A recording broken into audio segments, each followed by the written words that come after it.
ginagawa namin ang lahat para makalabas ka dito kaagad. Kung ako lang ang masusunod ngayon na makakalabas ka na dito, ma'am. Nagpas kalahating bilyon ng nagastos namin para mapabilis ang proseso. Lahat ng pwedeng kausapin, lahat ng pwedeng lapitan, ginawa na namin. Kung ano man ang ginagawa nila sa'yo dito, alam kong malakas ka.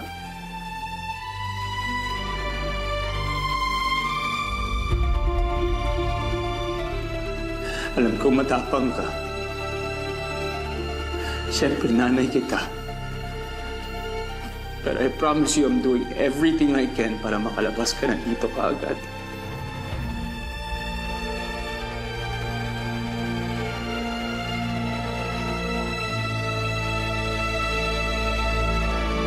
Carlo J. Caparas, Totoy Bato, weeknights 8 p.m. pagkatapos ng Frontline Pilipinas.